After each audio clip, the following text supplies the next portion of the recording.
ධර්ම ශ්‍රවණයට ප්‍රථම පළවෙනි යෝජනාව තමයි මිම්මත්තට කවදාවත් බොරුවට නම් බණ අහන්න එපා. මිම්මත්තට කවදාවත් වංචාවට බණ අහන්න එපා. මෙහෙම දේශනා කරන්න හේතුව තමයි අපි කොච්චර බොරුවට වංචාවට බණ අහනවද?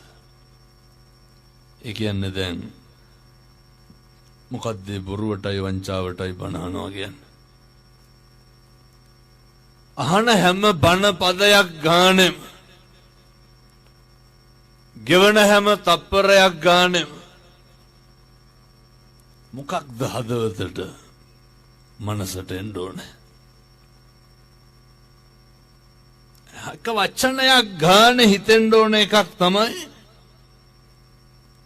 වචනෙන් වචන කරන හැම වැරද්දම නවත්තන්න ඕනේ. එහෙම නැත්නම් මේ බණ අහන එකේ වැඩක් තියනවා. කරන හැම අයහපත් දේවල්ම නවත්තන්න බැරි නම් මෙහෙම කියන එකේ තේරුමක් තියනවද? ඒ හින්දා අදිෂ්ඨාන කරගන්න, ප්‍රාර්ථනා කරන්න. මොකක්ද ප්‍රාර්ථනා කරන්න ඕන? මොකක්ද අදිෂ්ඨාන කරන්න ඕන? පින්නතුනේ, මේ හැම වචනයක් මගේ චතුරාර්ය සත්‍ය ධර්මය අවබෝධයට යන ගමනට පාරමිතා පුරන්න, අකුසල් සිද්ධ නොවේවා කියන ප්‍රාර්ථනාව තියෙන්න ඕන. ප්‍රාර්ථනාව කොච්චර වැදගත්ද කියනවා නම්, යශෝදරා උත්තමාවිය පිරිනිවන් පාණ්ඩ බුදුහාමුදුරුව හම්බෙන්න යනවා. හම්බෙන්න ගියාට පස්සේ බුදුහාමුදුරුව දේශනා කරනවා යශෝදරා උත්තමාවියට, පින්වත් යශෝදරාවනි, මහසව්වෝ කල්ප ලක්ෂයක් පෙරම් පිරුවලු. කවුද මහසව්වෝ කියන්නේ? මහා ශ්‍රාවකයන් වහන්සේලා. 80 මහා ශ්‍රාවකයන් වහන්සේලා. 80 මහා ශ්‍රාවක ගොඩේට, ඒ ඝණයට අයත් වෙන්න කොච්චර කාලයක් පෙරම් පිරුවද? කල්ප ලක්ෂයක්. අග්‍ර ශ්‍රාවකයන් වහන්සේලා අසංකේයයක්, කල්ප අසංකේයයක්. ඒ කරලා යශෝදරාවට කියනවා, පින්වත් යශෝදරාවනි, ඔබ කොච්චරක් පෙරම් පුරලා තියෙනවද මගේ පාද පරිචාරිකාව වෙන්න? පින්නතුනේ, අසංකේය වූ කල්ප ලක්ෂ 4ක් පෙරම් පුරලා තියෙනවා. මොකේද? බෝධි සත්‍යයන්ගේ බිරිඳ වෙන්න. නිවනට යන ගමනේ වැදගත්ම සාධකය වෙලා තියෙන්නේ කවුද? නිවනට යන ගමනේ බිරිඳ. පවුල හරි වැදගත්. මොකද්ද මගේ අද දේශනාව? පවුල. කොච්චර වැදගත්ද මේ කුටුම්බය? මොකේද? සංසාර ගමන අර්ථවත් වෙන්න. කොච්චර වැදගත්ද ඔය 4-5 දෙනාගේ එකමුතුව? මොකක් පිණිසද? නිවන් දකින්න, විමුක්තිය ළඟා කරගන්න. මෙහෙම දේශනා කරන්න ප්‍රධාන සාධකය මොකද්ද?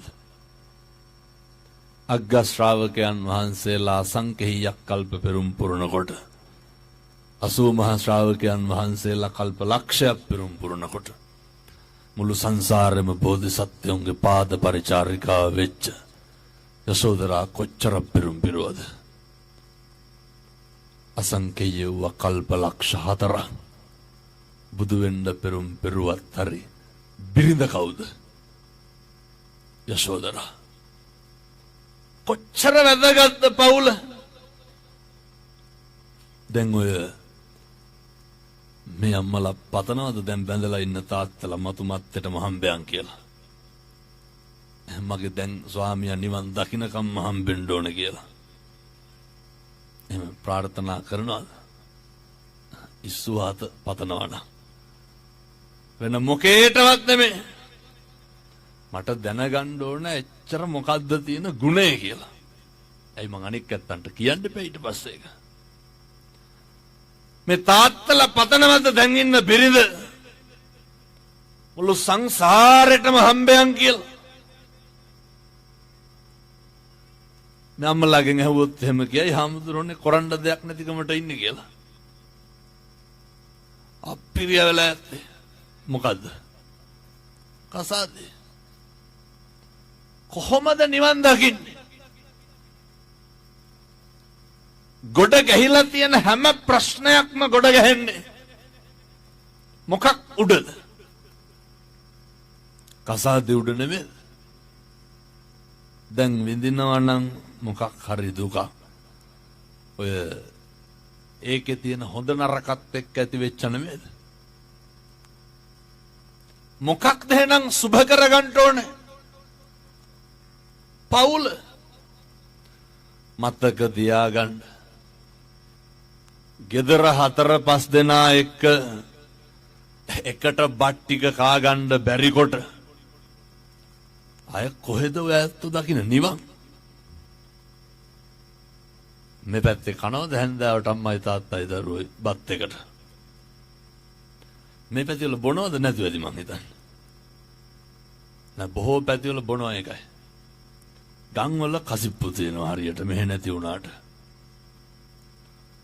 මොන කැම්බින්ද පින්නතනේ. මතක තියාගන්න.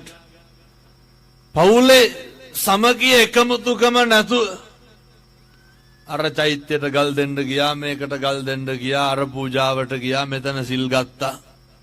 වැඩක් තියනවද? මොකක්ද හැදෙන්න ඕන පළවෙනි එක? පවුල පන්සල වගේ තියෙන්න ඕන.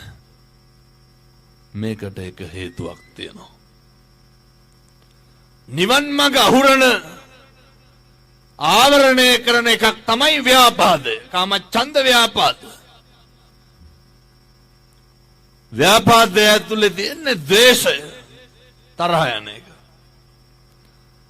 මට කියන්න වැඩිපුරම කේන්ති යන්නේ ගෙදර ඉන්නකොට තෝ හැන්දෑවේ පාරවල් දිහා බොහම කොහෙන්ද කේන්ති යන්නේ? ගෙදර ඉදි නෙමෙයි. කුණුහරුපයක් කිව්වා නම් කියන්නේ කොහේ ඉන්නකොට? නිකම් පාර යනකොට කුණුහරුප කියනවද? ලේ ටික පිච්චි පිච්චි තියන්නේ කොහේ ඉන්නකොට? ගෙදර ඉදි නෙමෙයි. හදවත කැලැත්තෙන්නේ වැඩිපුරම කොහේ ඉන්නකොට? ගෙදර ඉදි. එහෙනම් මොකද්ද දැන් පන්සල වගේ තියෙන්න ඕන? ගෙදර තියෙන්න ඕන. සනසීම හොයන්න ඕන කොහෙද? ගෙදර. අපිට සනසීම නැත්තෙම කොහෙද? ගෙදර. ළමයි කැමති නෑ ගෙදර ඉන්න.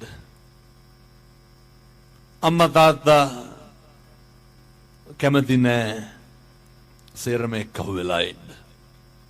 මිනිස්සු වෛරෙන්, ක්‍රෝධෙන්, සැකෙන් කවද්දෝක ඉවර වෙන්නේ?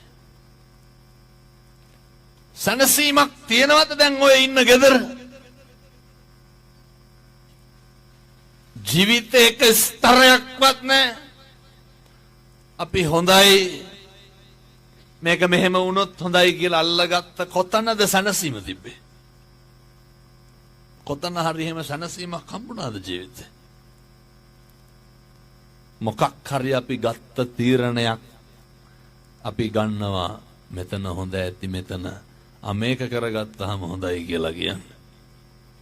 කවද්ද ඒක කරලා අපිට ඇති උනේ? ඇතිවීම කොච්චර ප්‍රමාණවත් නැතිද කියනවා නම් මිනිස්සු අපි සනසගන්න තෘෂ්ණාවේ තරම් මිනිස්සු සියදි විනාසා ගන්න ඇයි?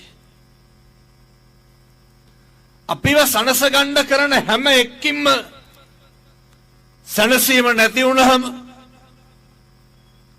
තෘෂ්ණාව කොච්චර බලවත්ද කියනවා නම් අපේ කැමැත්තට අපි සියදි විනාසා ගන්න නැද්ද?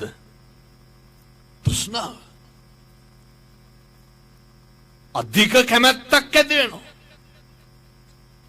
ජීවිතේ පුරුදු වෙන්න, හොඳට අබ්බැහි වෙන්න, හෙට ඉඳන් මම මේ කියන විදිහට ගෙවල් වල ඉන්න.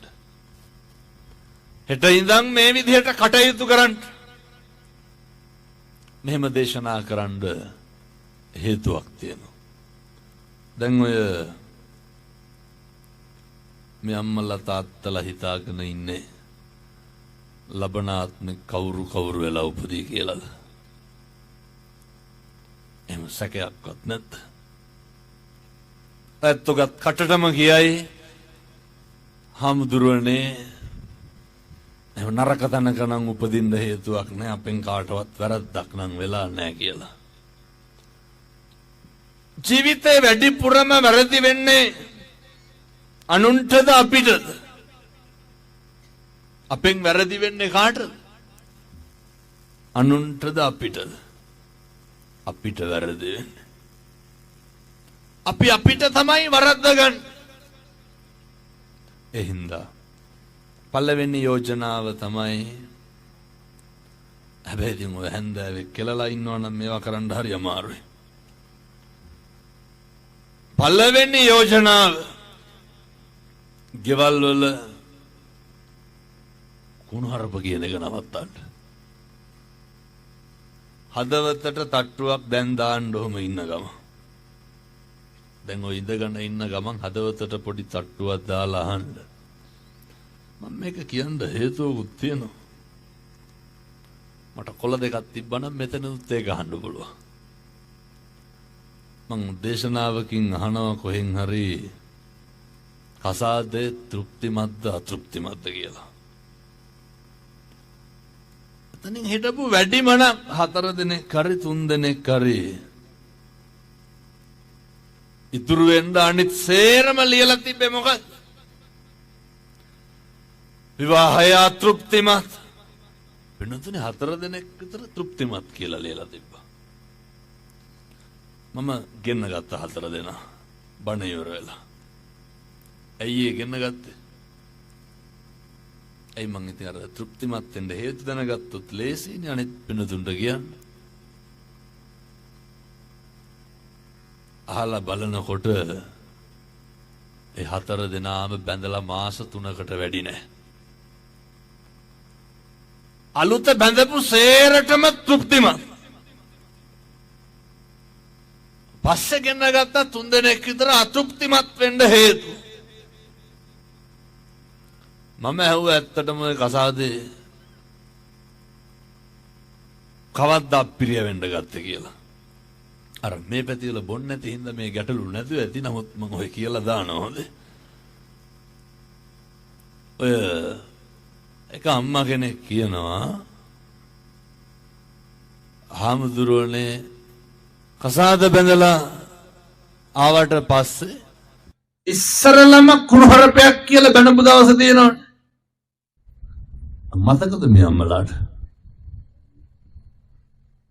හොඳට පත්තියන් වෙලා නැත්තේද?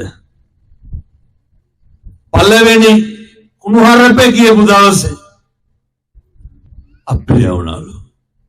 එපා වුණේ නැද්ද? මේ අම්මලා සේරම වේසි කියලා බැනුම් අහලා ඇති නැද්ද? ඇත්ති හැටි කුටි කාලා ඇතිනේ. තඩි ගහනවනේ ගෙවල් වල. අප්‍රිය වුණා කිව්වා. මං අහුවා දැන් මොකද කරන්නේ? අපූර්වට කිව්වා හාමුදුරුවනේ දරුවෝ හින්දා ඉන්නවා කියලා. මෙතන අම්මලා කී දෙනෙක් ඇද්ද? දරුවෝ හින්දා අදටත් හොලගෙන ඉන්න. අද ගිහින් නිදාගන්නේ හෙට උදේ ලිපට පිපින්න බලාගෙන නෙමෙයි. කියමු බලන්න උදයක් ගැන හිතන්න නැතුව නිදාගත්ත රැයක් තියෙනවද?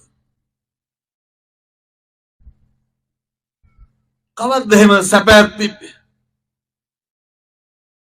කවදා හරි ඔයත් මැරෙන්නේ ගිනි කාලා. මොකද්ද ඔය ජීවිතේ උයනකට වඩා කරන්නේ? ඕකද අපේ ජීවිතේ. ඒ හින්දා පුරුදු වෙන්න. අපි මේ ගෙවන ජීවිතය සාර්ථක නැහැ. මෙහෙම නිවන් දකින්න බෑ. අපේ තාත්තලා දැනගන්න ඕන. අම්මලා දැනගන්න ඕන. දරුවෝ පැත්තකින් තියන්න.